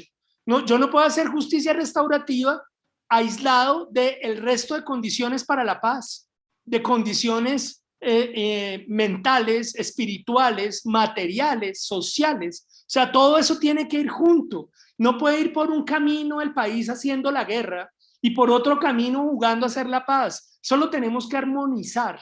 Y entonces tenemos muchas preocupaciones. ¿Qué estamos haciendo para ello? Algunas cosas. Digo algunas porque esto es mucho más grande que nosotros. Tomamos medidas, damos órdenes, tenemos medidas que toman los jueces para proteger cierta gente. Tenemos nuestra fiscalía que está protegiendo muchas personas, comunidades enteras. Hemos tomado decisiones para proteger resguardos indígenas, para proteger territorios étnicos. Pero yo creo que el llamado interesante aquí es que esto tiene que ser una labor de conjunto. Por eso retomar los caminos de la paz. Cuando uno oye que el gobierno vuelve a afirmar la necesidad de que haya un proceso de paz, de que ellos están comprometidos con la paz, eso es clave. Y es clave lo que nos está mostrando, y ahí sí quiero darle el mérito a Bogotá, que nos está probando Bogotá, que con la voluntad, y eso lo vemos desde la JEP, que con voluntad de cumplir los acuerdos, con voluntad de hacer paz, con voluntad de apoyar la justicia transicional, es posible que podamos avanzar, y esas voluntades son necesarísimas. Y yo creo que esa es una lección interesante de esta relación entre la ciudad y la ciudad capital del país y el proceso de paz, que abre un camino para todo el país. Roberto, gracias por esas palabras y un poco por también decirnos que la JEP es solamente un elemento de una respuesta, digamos, mucho más amplia y mucho más compleja que necesitamos.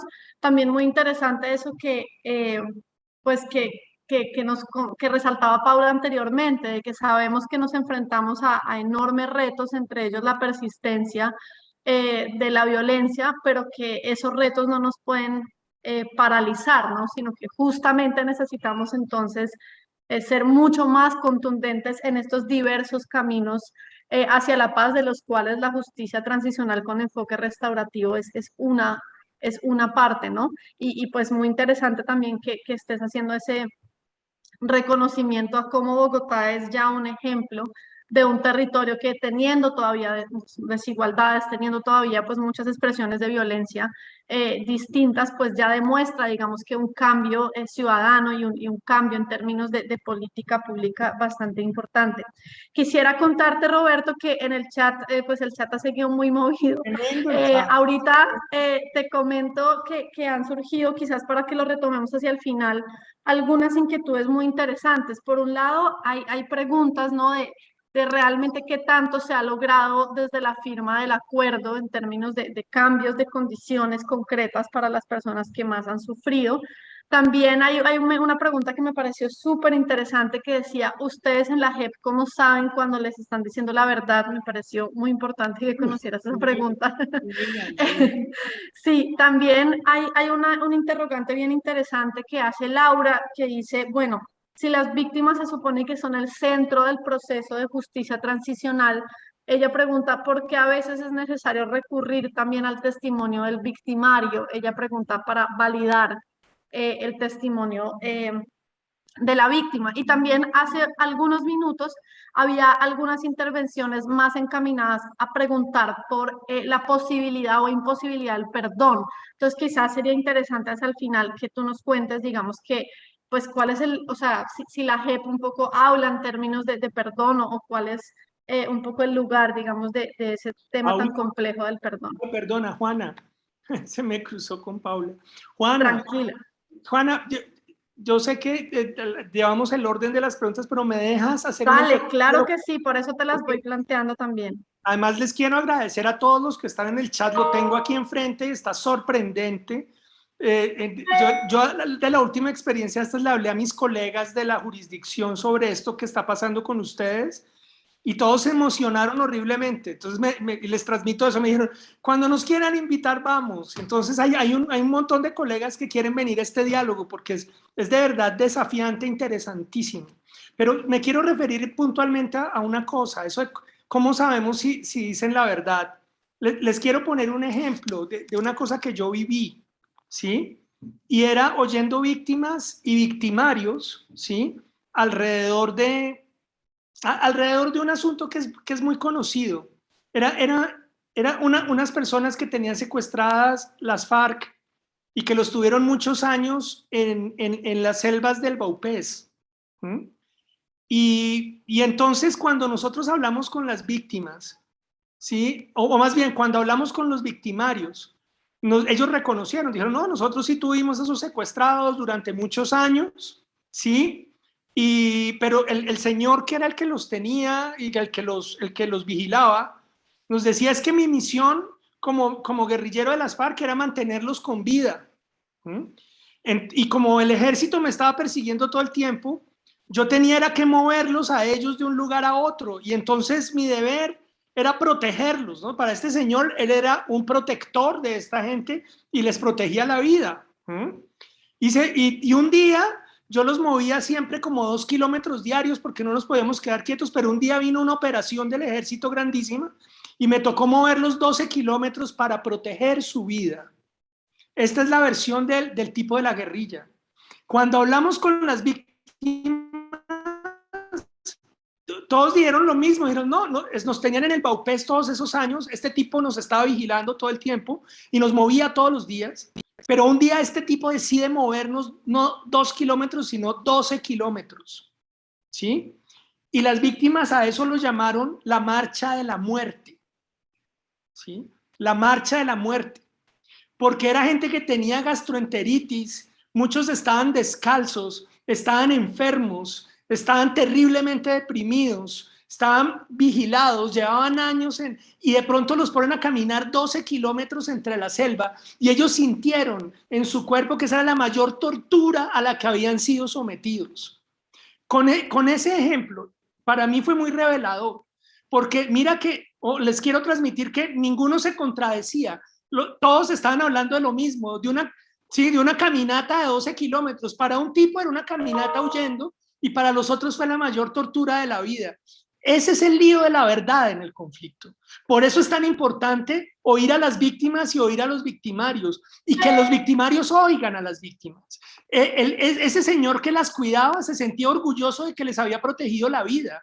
Solo después de oír a las víctimas se dio cuenta de lo que había hecho. Y ese señor termina diciendo, uy, perdónenme, yo no me había dado cuenta. Claro, porque él era un combatiente, pero ellos eran unas víctimas. Y eso es lo que enfrentamos, que esas diversas versiones pueden ser hechos que son muy sencillos. Yo me imagino un bullying. Un bullying es un chiste para una de las partes, pero para el otro es una tortura infinita, ¿sí? Y esa es la misma verdad, solo que contada desde dos perspectivas. Entonces, a nosotros, claro, nosotros al final, uno lo que va viendo es que van saltando muchas verdades, y esas verdades te van armando un panorama y una comprensión de la complejidad y la desgracia que hay ahí en esas escenas del conflicto. Quería reaccionar a esa pregunta. Y claramente nosotros reaccionamos, Roberto, con la gratitud y la emoción que nos da saber que tus colegas de la Jurisdicción Especial para la Paz también quieren venir a estos escenarios, porque así como está pasando hoy con estas más de 165 personas, en su mayoría estudiantes de las instituciones educativas oficiales del distrito, estudiantes de grados 8º a 11, que están absolutamente activos en escenarios, como ya lo señalaba Selena, en semilleros de pensamiento político, alrededor de analizar lo que viene ocurriendo, pues ciertamente para nosotros es clave, porque desde la sesión pasada y claramente hoy nuevamente nos vienes a decir como, ojo, lo restaurativo arranca con esa disposición a la escucha, ¿no? Con esa escucha empática de lo que supone y significa darle un lugar al testimonio y cómo ese escenario dignifica a cada una de las partes. Entonces, pues muchas gracias. Sé que vamos corriendo con el tiempo, entonces vamos a darle inmediatamente la palabra a las dos siguientes preguntas para que, recogiendo las dos, puedas entonces a lo mejor compilar, Roberto. Entonces, vamos a darle la palabra primero a Harold Moreno, estudiante del Colegio El Nogal de la localidad de Ciudad Bolívar, e inmediatamente después de él a Isabela Santiesteban, del Colegio Nuevo San Andrés de los Altos de la localidad de Usme, para que cada uno formule la pregunta y tú también puedas con eso atrapar para responder. Gracias. Muy buenas tardes, soy Harold Moreno, estudiante del Colegio del Nogal, y pues mi pregunta para el magistrado es, ¿por qué a diferencia de otros países, Colombia siempre es, por así decirlo, que pues es malo decirlo, se ha caracterizado por tener una ciudadanía violenta y que siempre busca conflictos? O sea, como que solo busca el conflicto y la violencia como método de solucionar los problemas. ¿Por qué? No lo pueden buscar por otros métodos de solución, como por el ejemplo el diálogo u otro sistema aparte. Ajá. Bueno, Harold, muchas gracias. No sé si decirte Harold o Ninja por el avatar que tienes, pero gracias por la pregunta, que me parece muy, muy importante. Quisiera decir dos cosas. Una, un poco como historiador, y esto lo aprendí de un historiador francés. Me acuerdo que estábamos hablando de historia de Colombia y alguien dijo un poco la hipótesis que tú estás formulando. Colombia, la historia de Colombia es una sucesión de guerras. Desde la independencia nosotros hemos estado una guerra en otra, y nunca hemos podido salir, y toda la respuesta que tiene Colombia es una respuesta violenta. Y me acuerdo que ese profesor que es paró y dijo, oigan, un momentico, ¿ustedes qué les pasa? Si nosotros en Francia hemos tenido 10 veces más guerras que ustedes, fuimos centrales en las guerras mundiales, con millones y millones de muertos que ustedes no han visto, y nunca nosotros en Francia contamos que Francia sea un país violento por esencia y que su respuesta siempre sea violenta. Dice, ustedes tienen un problema en el modo en que están viendo su propia historia, porque ustedes solo quieren ver la violencia.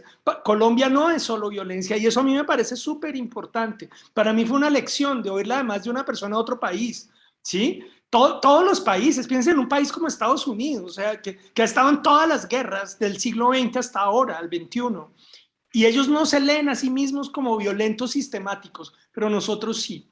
Pero segundo, con eso no quiero decir que no tengamos violencia, sí que la tenemos, pero creo que tenemos que aprender a hacer unas conexiones creativas en eso, ¿sí? Mira que una cosa como vuelvo a la mención que hace Oscar, porque estamos muy impactados por la protesta de este año y por los movimientos juveniles en la calle, que además tomaron afirmaciones de la JEP, como ese número de muertos en los falsos positivos, y los pusieron en los grafitis, y los pusieron en los monumentos, y en los tapabocas, y en las camisetas. O sea, estos jóvenes que se apropiaron del trabajo de la JEP para hacer sus demandas y formular sus cuestiones. Para nosotros eso fue sorprendente y sin duda maravilloso, de entender cómo podemos estar haciendo esos diálogos, ¿sí? Cuando yo veo esa creatividad inmensa, esa creatividad yo creo que la debemos leer así.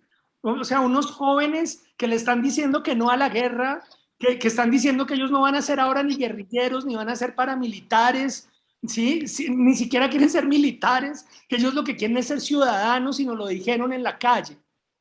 Eso yo me niego a que lo interpretemos como una manifestación de la violencia colombiana. Eso no es manifestación de la violencia colombiana. Esa es una manifestación de la creatividad colombiana, de la transición colombiana, de que un joven esté pensando en cómo hace una manifestación creativa y no esté pensando en cómo se va la guerrilla, significa que este país está cambiando. Y yo quiero registrar esos cambios. O sea, sí hay cambios, sí estamos saliendo del tipo de violencia que teníamos. Somos una sociedad con conflictos, como todas.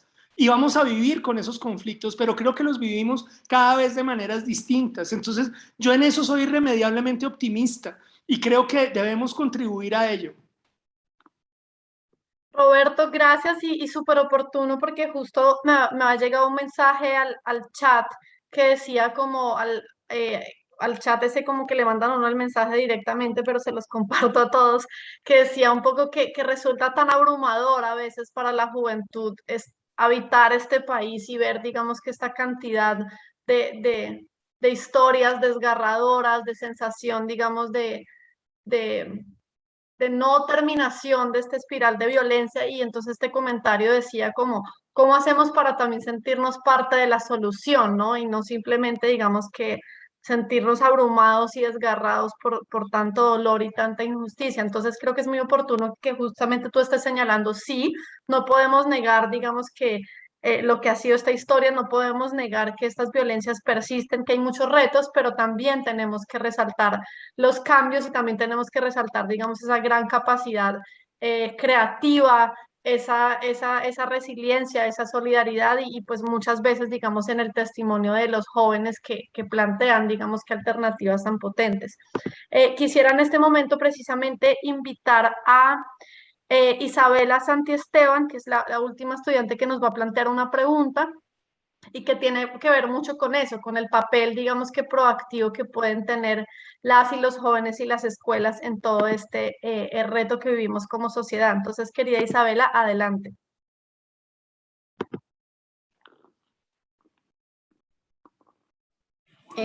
Buenas tardes, mi nombre es Paula Isabela Santiesteban del Colegio Nuevo San Andrés de los Altos y mi pregunta para el magistrado es, ¿qué aprendizaje le queda a la sociedad de cada uno de los macrocasos que ha trabajado la JEP y cuál es el papel de la escuela en el abordaje de los mismos?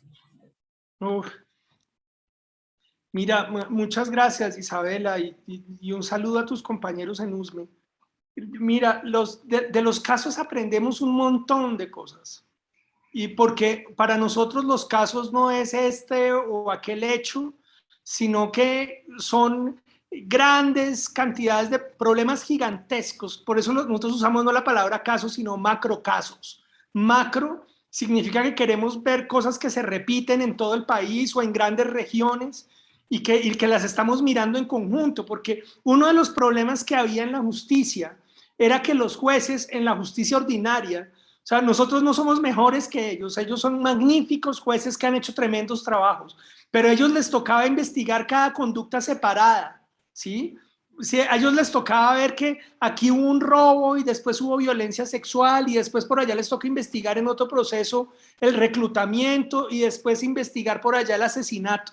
En cambio, nosotros en la JEP tenemos las herramientas para juntarlo todo. Entonces podemos decir, es que este robo estuvo relacionado con una violencia sexual, estuvo relacionado con el desplazamiento, que después estuvo relacionado con otras cosas. O sea, nosotros podemos juntar y entonces aprendemos mucho de los macrocasos y aprendemos mucho del país.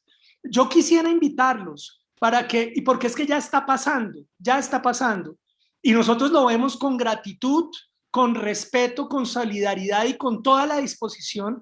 Vemos cómo profesores y estudiantes de las escuelas y los colegios están leyendo nuestros materiales, las cosas que producimos. Estamos haciendo enormes esfuerzos para producir esas cuestiones en un lenguaje que pueda entenderse, que no sea tan técnico, que no sea hermético. De hecho, en producir piezas para que las puedan utilizar. Porque creemos que esas sentencias, no, como ya les dije, no son solo para establecer responsabilidades y castigar culpables, sino también es un modo judicial de reconstruir las grandes verdades del país y podernos funcionar como espejos de quiénes somos. Yo creo que tenemos mucho que aprender, pero terminaría diciendo, lo que podemos aprender lo vamos a decidir todos. O sea, yo no puedo anticipar qué es lo que van a hacer en las escuelas con los documentos de la JEP. Lo que queremos es que trabajen con ellos. Nosotros nos hemos sorprendido mucho de lo que han logrado y creemos que podemos trabajar juntos y mantener este diálogo y agradecerles nuevamente por este diálogo, porque queremos leer ese chat para que el que está aquí, que estoy viendo, es una joya para nosotros. Esto es joyas, esas preguntas, esos comentarios, esa inteligencia, esa crítica, ¿sí? Yo creo que la transición es eso, nosotros somos una parte de la transición, lo que ustedes hagan con eso es el futuro, y eso es mucho más grande que nosotros, y por eso me da mucha emoción este diálogo, y se los agradezco nuevamente ahora que se nos acaba el tiempo. Pues de verdad, muchísimas gracias, magistrado, por el tiempo dispuesto para este diálogo en esta tarde y sobre todo por las invitaciones tan claras que nos has dejado, porque prácticamente nuevamente nos dices, venga, que es que este ejercicio se hace del tejido y de la mano de todos y de todas. Nosotros solamente estamos tratando de generar alguna información que claramente desde el saber hacer de la escuela y desde su compromiso ético y desde toda su pedagogía se podrá ir traduciendo en esa acción y en ese cambio. Entonces, pues nuevamente queda hecha la invitación para que nuestros líderes y lideresas, juventudes que están en este espacio en esta tarde, pues puedan acoger el llamado y continuar en estos escenarios de conversación. Entonces, ya un poco para ir dando cierre a este espacio, me gustaría entonces darle la palabra a uno de nuestros docentes de estas 120 experiencias que en el distrito se vienen desarrollando desde lo restaurativo, para que el profesor Juan de la Cruz Jiménez de la localidad de Bosa, allí en el Colegio Carlos Albano Holguín, pueda también señalar algunas palabras previo entonces al comentario de cierre del magistrado Roberto Vidal. Profesor Juan de la Cruz. Bueno, muchas gracias por la invitación. Extiendo mi saludo al doctor Oscar Sánchez, quien está en mi corazón porque desde las políticas públicas que él creó como secretario de Educación, contribuyó con la formación de muchos magíster y en este caso de Juan de la Cruz Jiménez, que logró el grado de doctor en Educación. Doctor Oscar, muchas gracias. Mi reconocimiento para usted. A propósito de los planteamientos que hace el doctor Roberto Vidal, pues le he escrito unas palabras a usted y a sus compañeros de sala.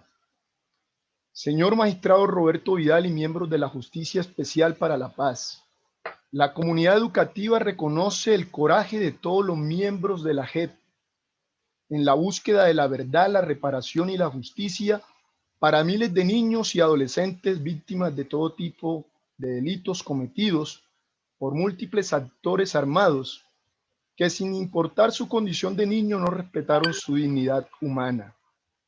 En tal sentido, la comunidad educativa, quien también es víctima y ha sido víctima de este conflicto, hoy le dice desde el optimismo que cree en la paz y en los valores de justicia que usted y todos los miembros de la JEP defienden.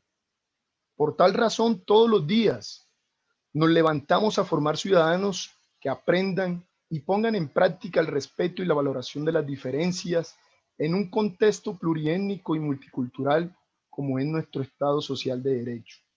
Habría que decir que la misión que cumple la JEP nos llena de esperanza, a pesar de las vicisitudes que enfrenta a diario con aquellos que emplean todo tipo de estrategias para invisibilizar su noble labor.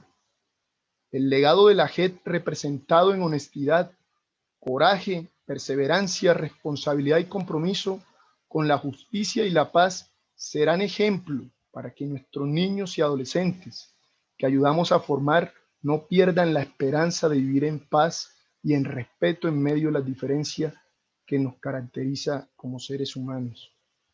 Con gratitud le digo estas palabras y espero que su equipo y sus compañeros sigan trabajando por la justicia, la verdad y la reparación. Con aprecio y gratitud, Juan de la Cruz Jiménez Hernández, educador de la Secretaría de Educación de Bogotá. Profe, muchas gracias por esas bellas palabras. Te invito a que las dejes también por el chat para que, o sea, para que las podamos tomar y el magistrado de pronto se las pueda compartir, ¿verdad? A sus colegas, no solamente queden en su corazón, sino las pueda compartir. Gracias de verdad. Entonces, pues para cerrar y con mucha gratitud y mucha emoción y mucha admiración hacia esta comunidad educativa de Bogotá aquí presente, pues quisiera invitar a Óscar Sánchez y a Roberto si nos quieren decir algo para cerrar. Importante, Roberto, pues que sepas que hay muchas personas en el chat que han continuado escribiendo con preguntas muy profundas. Quiero felicitar a Isabel Parra, que estuvo todo el tiempo escribiendo allí unas preguntas muy profundas de qué significa eso de pretender restaurar la dignidad de las víctimas. Pues la gente que está preguntando a lo largo de la tarde sobre el lugar del perdón.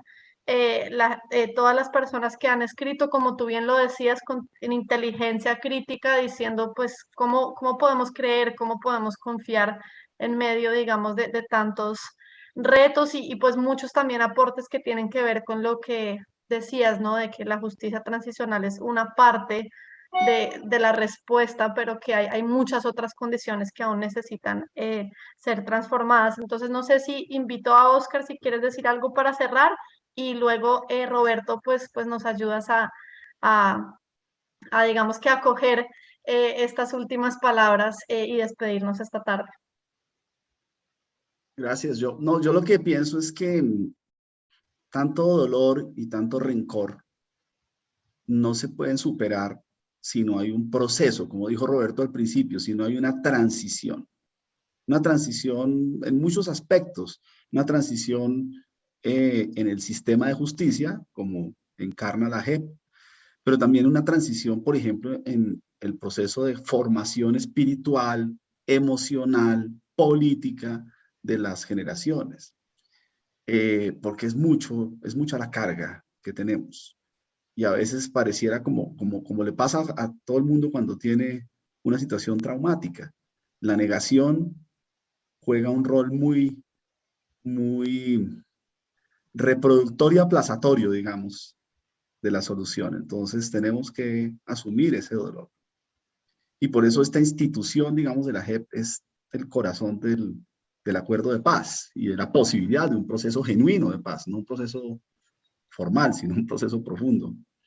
Pero si el resto de la sociedad no se compromete a esa transición, no hacemos nada. Yo por eso creo que es muy importante este diálogo. La Secretaría de Bogotá tiene el conjunto de seres humanos, docentes y muchos jóvenes y muchas jóvenes que pueden ayudar mucho a mostrarle a este país cómo hacer eso.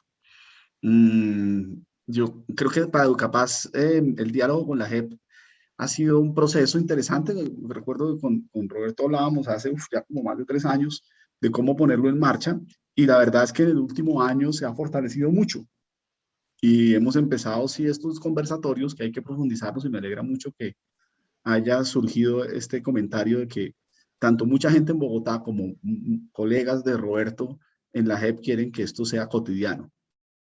Pero además, en ese acuerdo que tenemos hay otras dimensiones, cosas que hemos hablado con Roberto muy complejas, pero también cosas que hemos hablado con muchas otras personas en la JEP y en particular la idea de hacer un acuerdo para la acción curricular, algo en lo que Bogotá ya va avanzando, pero que en otras partes del país no se ha hecho, y es cómo ya durante un año escolar, sistemáticamente, los chicos y las chicas, con apoyo de docentes, en un equipo dinamizador, en un grupo de personas que son líderes de esta reflexión, se genera investigación participativa sobre la manera como abordamos los conflictos, tanto como comprendemos los conflictos de la sociedad y el conflicto armado, como la manera como abordamos los conflictos cotidianos en la escuela y en la familia, y cómo pasamos de la mirada punitiva y de la mirada de venganza a la mirada restaurativa y a la ética, digamos, de aprender para no repetir. Es más importante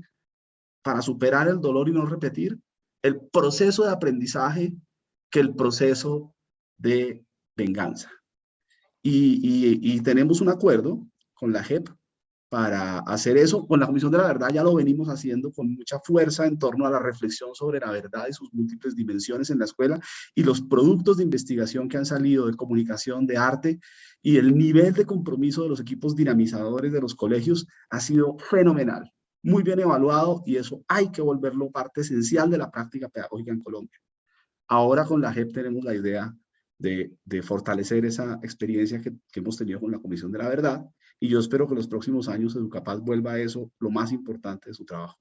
Educapaz es una alianza de gente muy bella, pero pues obviamente somos pequeños, y para que eso suceda pues tenemos que fortalecer la alianza con la JEP y desde ahí lograr llegar a muchas secretarías de educación y al Ministerio de Educación para que esto deje de ser. Estos temas en el Ministerio de Educación tienen unos dolientes muy lindos, tienen unos profesionales muy queridos y todo, pero no representan nada en términos de la política educativa. O sea, el problema del país es este, y desde el punto de vista de la política educativa, esto es una cosa chiquitica. En Bogotá es una excepción, pero en el Ministerio de Educación es chiquitica, y eso no le resta mérito a los héroes y sobre todo heroínas que hay ahí tratando de hacer esta educación ciudadana y para la paz desde el ministerio, pero no hay una política nacional. Entonces, por ahí, creciendo en la alianza Bogotá, JEP, Educapaz y otras entidades territoriales, creo que podemos lograr que el siguiente paso sea una cosa nacional realmente profunda. Y aquí estamos con las semillas que son. Gracias, de verdad, Roberto, y sigan esa tarea de convencer a sus colegas de que esto es de lo más importante que puede hacer la JEP. Seguro. Juana, me tomo la palabra entonces para cerrar un poco, agradecerles a Por ahí debe todos. estar, perdón, Amanda, que también ha sido artífice de eso en la JEP y también me No, es parece que, clave. es que iba a eso, justamente. Siempre agradecerle a Amanda Granados, que ha hecho posible todo esto y que mantiene la comunicación y el proyecto. Entonces, mil gracias, Amanda, que nos está acompañando sin duda. A Juana, a los de Educapaz, la Secretaría de Educación, agradecerles enormemente. Yo quisiera decirle a Juan de la Cruz que recibo esa carta y que me la llevo, y se la llevo con mucho cariño a mis colegas, ¿sí? Porque creo que eso que está diciendo en esa carta para nosotros es muy importante, muy valioso y nos compromete, ¿sí? A este diálogo. Yo quisiera, esta es la segunda edición de una conversación para la que sigo perfectamente dispuesto. Solo quisiera hacer una solicitud, y es que yo ahora me quedo, después de estos diálogos, me quedo con muchas preguntas. En el próximo me gustaría a mí hacer preguntas. Nosotros sabemos, conocemos el ejercicio de la justicia restaurativa en los colegios. Ahorita nosotros tenemos preguntas,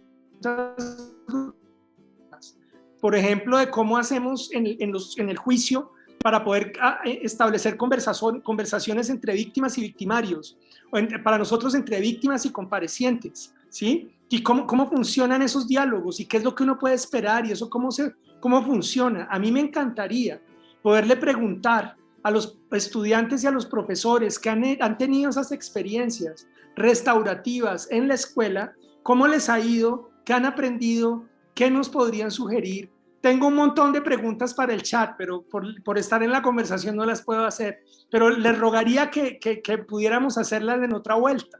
Entonces, muchos papeles. Bueno, gracias a todos y a todas, que pasen una excelente noche. De verdad, estamos muy honrados y felices de esta oportunidad de estar en este espacio de conversación.